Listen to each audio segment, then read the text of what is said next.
Hello दोस्तों, कैसे हैं आप सब। जैसे कि आप सब जानते हैं, हमारी मुग़ल सीरीज़ चल रही थी, जो कि बाबर से लेकर बहादुर शाह जफ़र टू तक 1526 से लेकर 1857 तक कैसे चला, उसके बारे में हमने सब कुछ जाना। कैसे 1526 से लेकर 1707 तक मुग़ल का ग्राफ ऊपर की तरफ, और फिर 1707 से लेकर 1857 तक ग्राफ डाउनवर्ड होते होते बिल्कुल 1857 में मुग़ल सल्तनत ख़त्म हो गई, और आखिरी बादशाह बहादुर शाह जफ़र टू की 1762 में रंगून में मृत्यु हो गई और मुग़ल सल्तनत ख़त्म। आज हम जानेंगे 14वीं सेंचुरी BCE से लेकर 1857 तक हुई सभी इम्पोर्टेंट लड़ाइयाँ, सभी इम्पोर्टेंट बैटल्स। क्या है BCE? BCE की फुल फॉर्म होती है बिफोर द कॉमन एरा। तो अब हम शुरुआत करेंगे 14वीं सेंचुरी BCE से। 10 राज्य युद्ध, 10 राजाओं का युद्ध, या फिर 10 रंजन का युद्ध, ये सभी इस बैटल के नाम से जानते हैं। ये किन किन के बीच में हुआ था? तो एक तरफ थे कबीला राजा और उनके मित्र पक्ष, जिनका साथ दे रहे थे ऋषि विश्वामित्र, और दूसरी तरफ थे भारत नामक समुदाय था, जिसका नेतृत्व राजा सुदास कर रहे थे, और उनके प्रेरक थे ऋषि वशिष्ठ। यह ऋग्वेद के 7वें मंडल में उल्लेखित है इस युद्ध के बारे में। ये था 10 राज्य युद्ध। तो इसके बाद आगे चलते हैं 1326 BC मतलब बिफोर क्राइस्ट। ये बात चल रही है जीरो से भी पहले की, हिसाब से उल्टी गिनती चलती थी, बिफोर क्राइस्ट या before the common era. 326 battle of Hydaspes, जो कि झेलम नदी के पास लड़ा गया था, ग्रीक और अलेक्जेंडर के बीच में। इसमें ग्रीकों की विजय हुई थी और अलेक्जेंडर हार गया था। इसी दौरान 305 से लेकर 330 BC तक एक मौर्यों का भी युद्ध हुआ था, जिसमें मौर्यों की तरफ से चंद्रगुप्त मौर्य का युद्ध सेल्यूकस निकोटस के साथ हुआ था, और इस युद्ध में मौर्यों की विजय हुई थी। मौर्यों से ही याद आता है अशोक। महान सम्राट अशोक ने भी एक युद्ध लड़ा था, कलिंग का युद्ध। 226 नहीं 261 BC में, 261 BC में कौन सा युद्ध हुआ था? कलिंग का युद्ध। अशोक, जो कि कलिंग ओडिशा नामक जगह में लड़ा गया था। इस युद्ध को अशोक जीत तो गया था, लेकिन इस युद्ध के बाद उसका हृदय परिवर्तन हो गया था और उसने बौद्ध धर्म अपना लिया था। हृदय परिवर्तन क्यों हुआ? जब इस युद्ध को जीतने के बाद उसने युद्ध भूमि को देखा, जब उसे देखा कि 1 लाख से ज़्यादा सैनिक मर चुके हैं, 1.5 लाख से ज़्यादा सैनिक घायल हो चुके हैं, तब उसका हृदय परिवर्तन हुआ और उसने हथियार छोड़ दिए। उसके बाद उसने बौद्ध धर्म अपनाया। अब बात करते हैं कॉमन एरा की। तो 618 से 619 तक common era. Battle of Pullalur. Pullalur कहाँ जगह है? यह आज के तमिलनाडु में है, जो कि पुलिकेशन टू और महेंद्रवर्मन टू के बीच में लड़ा गया था। पुलिकेशन टू इस युद्ध को जीत जाता है। पुलिकेशन कौन था? चालुक्य किंग। और महादेववर्मन कौन थे? पल्लव किंग। तो इसको कौन जीतता है? Chalukya king. Pulakeshin two, battle of Pullalur, जो कि आज के तमिलनाडु में है। उसके बाद आता है बैटल ऑफ तराइन। इसी युद्ध के बाद मुसलमानों की भारत में बसने की व्यवस्था शुरू हो गई थी। इससे पहले मुसलमान आते थे, लूटपाट करके चले जाते थे, लेकिन इस युद्ध के बाद यहाँ पे मुसलमानों की नींव रखी गई। तो पहला बैटल ऑफ तराइन, जो कि आज के हरियाणा में होता है 1191 में, पृथ्वीराज चौहान और मोहम्मद गौरी के बीच में। और इस युद्ध को पृथ्वीराज चौहान जीत जाता है, लेकिन वह गौरी को जिंदा छोड़ देता है। इस युद्ध में पृथ्वीराज चौहान का साथ राजा जयचंद देता है, और वे इस युद्ध को जीत जाते हैं। इस युद्ध को जीतने के बाद पृथ्वीराज चौहान संयोगिता को भगाकर उससे शादी कर लेता है। संयोगिता कौन थी? जयचंद की लड़की। इसी बात से नाराज हो जाता है जयचंद पृथ्वीराज चौहान से, और वह अपने इस अपमान का बदला लेने के लिए अगले साल दोबारा मोहम्मद गौरी को युद्ध के लिए आक्रमण कर निमंत्रण भेजता है, और मोहम्मद गौरी फिर से दोबारा 1192 में अगले ही साल तराइन का दूसरा युद्ध लड़ता है पृथ्वीराज चौहान के साथ। लेकिन इस बार जयचंद मोहम्मद गौरी का साथ देता है, इसीलिए मोहम्मद गौरी इस युद्ध को जीत जाता है, और इसमें पृथ्वीराज चौहान की हार होती है। तो इस हार का मुख्य कारण हम संयोगिता को भी मान सकते हैं, क्योंकि ना वह भगा के लाता, ना जयचंद गौरी का साथ देता, और ना ही गौरी जीतता। ये बाहर के मुसलमान इसीलिए जीते थे क्योंकि हमारे हिंदू इनका साथ दे देते थे। तो ये छोटी सी लव स्टोरी थी पृथ्वीराज चौहान की, जिसकी वजह से वह तराइन का दूसरा युद्ध 1192 में हार जाता है। इसके बाद तराइन का तीसरा युद्ध भी होता है जो कि 1215 में होता है, इल्तुतमिश और तजाउद्दीन यालुदुज। इसमें इल्तुतमिश की विजय होती है और भारत में मुसलमान की गहरी नींव होती चली जाती है। इसी के बाद तराइन में एक और युद्ध लड़ा जाता है। कब? 1194। तराइन में नहीं, फिरोजाबाद, चंदावर का युद्ध जो आज यूपी में है। ये युद्ध होता क्यों है? क्योंकि जैसे हम जानते हैं जयचंद ने मोहम्मद गौरी का साथ दिया था और वह 1192 में दूसरा तराइन का युद्ध जीत गया था। लेकिन अब गौरी ने सोचा कि जयचंद जब पृथ्वीराज चौहान का, जो कि उसका दामाद था, उसका ही नहीं हुआ तो तेरा क्या होगा। तो इसीलिए वो 1194 में पृथ्वीराज चौहान को तो उसने कर दिया काम, अब जयचंद की बारी है। तो 1194 में जयचंद के साथ युद्ध लड़ता है, बैटल ऑफ चंदावार, और इसमें गौरी जीत जाता है और जयचंद भी हार जाता है। तो ये छोटा सा संबंध था तराइन का 1191, 1192, 1194, पृथ्वीराज चौहान, जयचंद, गौरी के बीच में। तो जैसे हम जानते हैं ऐसे मुसलमानों का वंश चलता रहता है। पहले गुलाम वंश, फिर खिलजी वंश, फिर तुगलक वंश, फिर सैयद वंश, फिर लोधी वंश, और आखिर में इब्राहिम लोधी को ख़त्म करके कौन सा आता है? मुग़ल वंश। कौन से युद्ध के साथ? पानीपत के पहले युद्ध के साथ। पानीपत जो कि आज के हरियाणा में है। तो पानीपत का पहला युद्ध होता है 1526 में बाबर और इब्राहिम लोधी के बीच में। इस युद्ध में बाबर जीत जाता है और लोधी हार जाता है। लोधी हार जाता है तो वह वहीं पे मर जाता है, तो उसका मकबरा भी कहाँ है? पानीपत में। और इसी युद्ध के बाद भारत में मुग़ल वंश की स्टार्टिंग होती है। इस युद्ध को कौन जीतता है? बाबर। तो भारत में मुग़ल वंश का संस्थापक कौन है? बाबर। 1526 पानीपत के पहले युद्ध के बाद। पानीपत में दो युद्ध और होते हैं। पानीपत का दूसरा युद्ध 1556 अकबर और हेमू के बीच में, इसमें अकबर जीत जाता है। और पानीपत का तीसरा युद्ध 1761 अहमद शाह अब्दाली और सदाशिवराव भाऊ, और इसमें अहमद शाह अब्दाली जीत जाता है। तो ये तीन युद्ध थे पानीपत के। पहला 1526, दूसरा 1556, तीसरा 1761। जैसे कि हम जानते हैं 1526 में बाबर भारत में मुग़ल वंश की स्थापना कर चुका है। उसके बाद अब उसको अपनी गहरी नींव रखने के लिए बहुत से युद्ध लड़ने पड़ते हैं। जैसे कि 1526 में पानीपत के युद्ध के बाद 1527 में खानवा का युद्ध, जो कि राणा सांगा के साथ होता है, उसको भी बाबर जीत जाता है। 28 में चंदेरी का युद्ध मेदिनी राय के साथ, उसमें भी बाबर ही जीतता है। 29 में घग्गर का युद्ध जो नुसरत शाह और मोहम्मद लोधी के बीच में होता है। मोहम्मद लोधी कौन था? इब्राहिम लोधी का भाई। इसमें भी बाबर जीत जाता है और अगले ही साल 1530 में बाबर की मृत्यु हो जाती है। उसके बाद बाबर के बाद गद्दी पर कौन बैठता है? हुमायूं। तो एक युद्ध हुमायूं भी लड़ता है 1539 में, जिसको बोलते हैं चौसा या फिर कन्नौज का युद्ध। हुमायूं और बिहार के शेरशाह सूरी के बीच में होता है, और इस युद्ध को कौन जीतता है? शेरशाह सूरी, और हुमायूं को भारत छोड़ के भागना पड़ता है। तो बाबर ने भारत में 4 युद्ध लड़े। पानीपत का पहला युद्ध 26, खानवा का युद्ध 27, चंदेरी का युद्ध 28, घग्गर का युद्ध 1529। सभी को बाबर जीतता है। उसके बाद आता है चौसा का युद्ध, हुमायूं शेरशाह सूरी से हार जाता है। कन्नौज का युद्ध हुमायूं शेरशाह सूरी से हार जाता है। और उसके बाद जैसे हमने जाना 1556 अकबर पानीपत का दूसरा युद्ध जीत जाता है हेमू से। और थोड़ा सा आगे चलेंगे तो 1565 में होता है तालीकोट्टा का युद्ध। तालीकोट्टा कहाँ है? आज के कर्नाटका में। ये होता है विजयनगर और दक्कन के सुल्तान के बीच में, और इस युद्ध को कौन जीतता है? दक्कन का सुल्तान। दक्कन जो आज के हैदराबाद में है, क्योंकि दक्कन की तरफ से कौन कौन लड़ते हैं? मैसूर प्लस वेल्लोर प्लस सिमरोन के राजा एक तरफ होते हैं। विजयनगर की तरफ से होता है सदाशिवराव भाऊ। लेकिन सदाशिवराव भाऊ कितनी चलती नहीं है, उसकी ज़्यादा चलती है उसके मंत्री की, जिसका नाम था राम राय, और उसी की सलाह पर वह दक्कन में फूट डलवाने की कोशिश करता है। लेकिन दक्कन के राजा को इसका पता चल जाता है। वे सारे एक होकर उल्टा विजयनगर के राजा पर ही हमला बोल देते हैं और वह जीत जाते हैं। तो विजयनगर का लास्ट किंग था ये, जिसका भी पतन हो गया। लेकिन विजयनगर का हारने का कारण क्या था? गिलानी भाइयों का विश्वासघात। इसीलिए विजयनगर का आखिरी हिंदू शासन का पतन भी इसी युद्ध के कारण होता है, 1565 तलीकोट्टा का युद्ध।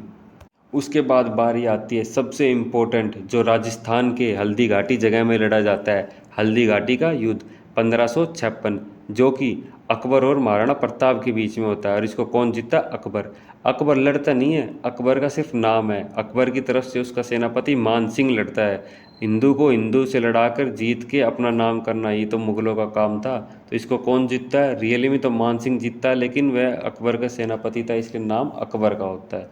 तो इस युद्ध को कौन जीतता है? अकबर महाराणा प्रताप से 1576, हल्दी घाटी का युद्ध।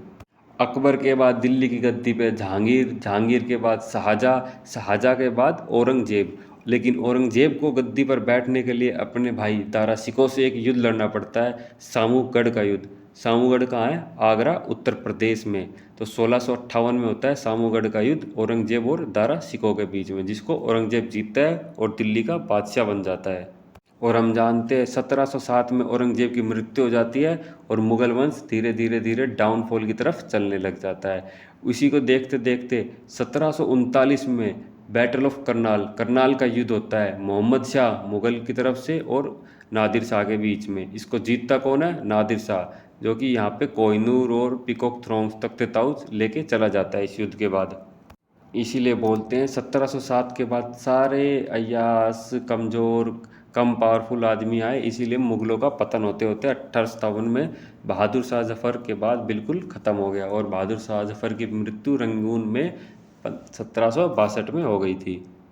उसके बाद हम बात करते हैं कार्नेटिक वॉर की, जो कि साउथ इंडिया में लड़े गए थे। तो पहला कार्नेटिक वॉर कब हुआ था? 1746 से लेके 1748 तक। किस किस के बीच में? फ्रेंच और ईस्ट इंडिया कंपनी, मतलब इंग्लिश के बीच में। इनका कोई कंक्लूजन नहीं निकला था, ये इनकन्क्लूसिव था। अब क्या लड़ाई हो रही है? अब होती है ब्रिटिश इंग्लिश की लड़ाई, जो क्या भारत में कौन ज़्यादा राज करेगा, कौन ज़्यादा बिजनेस करेगा। क्योंकि भारत के शासक तो आपस में लड़ने में व्यस्त है, तो उन्हीं का फ़ायदा ये उठाते हैं अब ज़्यादा बिजनेस किसका होगा। तो पहला कार्नेटिक वॉर होता है 46 से 48 के बीच में। दूसरा कार्नेटिक वॉर होता है 1749 से 1754 के बीच में। इस युद्ध को भी इंग्लिश जीतते हैं। तो इसमें होती है पौंडुचेरी की संधि इसी युद्ध के बाद। उस टाइम किंग कौन था हैदराबाद का? निजामुद मुल्क। और इसको ब्रिटिश जीत जाते हैं। इसी के बाद पौंडुचेरी की ट्रीटी होती है। तीसरा कार्नेटिक वॉर युद्ध कब होता है? ये होता है 1757 से लेके 1763 तक। तो ये 3 युद्ध थे। पहला 1746 से 1748, दूसरा 1749 से 1754, तीसरा 1757 से 1763। इंग्लिश और फ्रेंच के बीच में। सभी को कौन जीतते हैं? इंग्लिश। लेकिन फर्स्ट इनक्लूसिव था। उसके बाद आता है बहुत ही फेमस युद्ध, जिस युद्ध के बाद भारत में एक तरीके से अंग्रेज़ों की शुरुआत होती है राज करने की। तो वो होता है प्लासी का युद्ध। प्लासी जो कि आज के कलकत्ता, वेस्ट बंगाल में है। तो प्लासी का युद्ध कब होता है? 1757 में। अंग्रेज़ों की तरफ से लड़ते हैं रॉबर्ट क्लाइव और भारत के बंगाल की तरफ से लड़ता है सिराजुद्दौला। और इसको छल कपट मीर का जाफ़र, जो कि सिराजुद्दौला का सेनापति था, वह आखिरी में सिराजुद्दौला को धोखा देता है और ब्रिटिश इंडिया कंपनी का साथ देता है। इसी कारण रॉबर्ट क्लाइव जीत जाता है और वह बाद में मीर जाफ़र को बंगाल की गद्दी पर बिठा देता है। यही सब कारण थे कि भारत में मुग़लों ने राज किया, बाद में ईस्ट इंडिया कंपनी ने राज किया। क्या कारण थे? आपस में धोखा, गद्दी का लालच। अब जैसे हम देख रहे हैं कार्नेटिक वॉर ब्रिटिश जीते, प्लासी का युद्ध ब्रिटिश जीते। तो इसी से अगले 1760 में वांडीवास का युद्ध होता है ब्रिटिश और फ्रेंच के बीच में, उसको भी ब्रिटिश जीते हैं। तो देख रहे हैं धीरे धीरे भारत में ब्रिटिश की नींव गहरी होती जा रही है। और इस नींव को एक और पिलर, स्तंभ, शक्ति सबसे ज़्यादा मिलती है 1764 के युद्ध के बाद।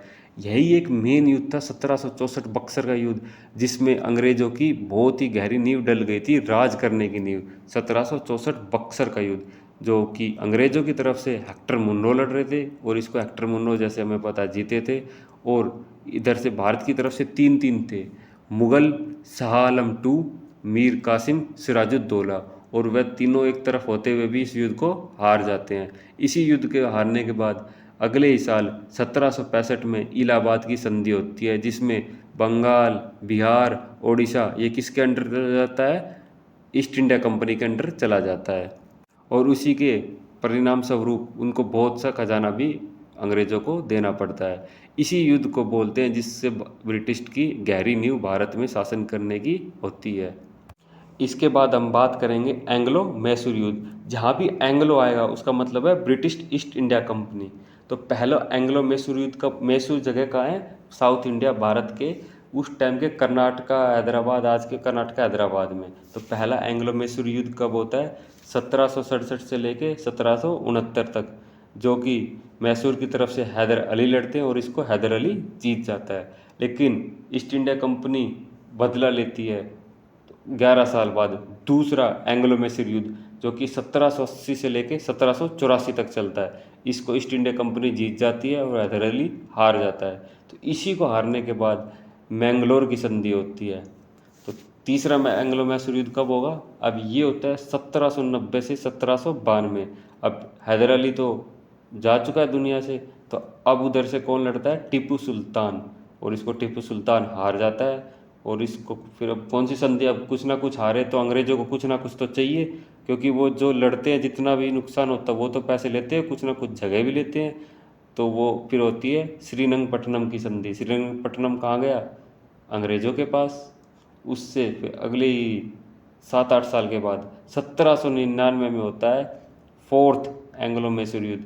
इसको भी टीपू सुल्तान हार जाता है और पूरा मैसूर ब्रिटिश के पास चला जाता है। जैसे कि हमने देखा एंग्लो मैसूर युद्ध में मैसूर, श्रीरंगपट्टनम, मैंगलोर ब्रिटिश के पास गया। उससे पहले बक्सर के युद्ध के बाद बंगाल, बिहार, उड़ीसा ब्रिटिश के पास गया। तो ऐसे धीरे धीरे पूरे भारत में ब्रिटिशों ने युद्ध लड़ लड़ के, आपस में लड़वा के, फूट डाल के, शासन करके, एक दूसरे को धोखा, लालच, पोस्ट का लालच दे दे के पूरे भारत पे कब्जा कर लिया। लेकिन एक युद्ध ऐसा भी था जिसको टीपू सुल्तान जीत गया था ईस्ट इंडिया कंपनी से। वो युद्ध हुआ था 1781 में, पोर्तो नोवा का युद्ध। अब ये पोर्तो नोवा जगह कहाँ है? ये आज के तमिलनाडु में है। इसको हैदर अली जीत गया था। अब अंग्रेजों की नज़र थी समुद्री तट के राज्य पे, गुजरात, महाराष्ट्र, राजस्थान के एरिया में। तो अब वो शुरुआत करते हैं एंग्लो मराठा युद्ध की। तो एंग्लो मराठा युद्ध पहला होता है 1775 से लेके 1782 में। तो अंग्रेजों की तरफ से लड़ते हैं वारेन हेस्टिंग, और मराठा की तरफ से लड़ते हैं रघुनाथ राव, और इसको रघुनाथ राव जीतता है। तो इसी के बाद होती है सालाबाई की संधि। सालाबाई कहाँ? ये सब कहाँ हुआ? ये सब हुआ गुजरात में। तो सालाबाई की संधि किस युद्ध के बाद होती है? पहला एंग्लो मराठा युद्ध, जो कि 1775 से लेकर 1782 के बीच में लड़ा गया था। लेकिन भाई साहब अंग्रेज कहाँ चुप बैठने वाले थे? वो बंगाल, बिहार, उड़ीसा, मैसूर, श्रीरंगपट्टनम, मैंगलोर पे तो कब्जा कर चुके हैं। अब उन्हें पता है अगर ज़्यादा बिजनेस फैलाना है तो समुद्री तटों पे भी राज करना पड़ेगा, ताकि माल आसानी से ला ले जा सकें। तो वे मेहनत करते हैं, एक दूसरे से फिर लड़ाते हैं, फिर पैसे का लालच देते हैं। तो दूसरा एंग्लो मराठा युद्ध होता है 1803 से लेकर 1805 में। तो अभी ब्रिटिश ईस्ट इंडिया कंपनी की तरफ से लड़ते हैं होलकर, और वह जीत जाता है। तो होलकर जीत जाता है सेकंड एंग्लो मराठा युद्ध। तो अब जीते हैं तो पैसे तो चाहिए जो उनका युद्ध में लड़े हैं, उसके साथ एक और चीज़ चाहिए, उसके साथ होती है उनकी बैसिन की संधि। तो बैसिन भी कहाँ गया? अंग्रेजों के पास। लेकिन वो अब भी कहाँ रुकने वाले थे? तो वे एक तीसरा युद्ध लड़ते हैं मराठाओं के साथ, थर्ड एंग्लो मराठा युद्ध। 1817 से लेके 1818, 1 साल चलता है। इसको भी ईस्ट इंडिया कंपनी जीतती है। इस तरफ ईस्ट इंडिया कंपनी की तरफ से कौन था? थॉमस हिल्पसोन। और उधर से मराठाओं की तरफ से था पेशवा बाजीराव टू। लेकिन क्या करे बेचारा पेशवा हार जाता है धोखेबाजी की वजह से। ईस्ट इंडिया कंपनी जीत जाती है। तो अब अंग्रेज़ों के हाथ में और भी बहुत सा एरिया चला जाता है गुजरात का। तो ये सब एरिया देख लो अब कैसे अंग्रेज़ धीरे धीरे भारत में, पहले ईस्ट भारत, फिर साउथ भारत, अब नॉर्थ वेस्ट भारत पे धीरे धीरे कब्जा करने लग रहा है। अब उनकी नज़र पड़ती है नॉर्थ के भारत में। तो अब होता है एंग्लो सिख वॉर। तो पहला एंग्लो सिख वॉर होता है 1845 से लेकर 1846 तक। इसको भी ईस्ट इंडिया कंपनी जीत जाती है, जो कि पंजाब के मुंडिका के में होता है। लेकिन क्या करें भाई, कहीं भी हो जीत तो अंग्रेज रहे थे।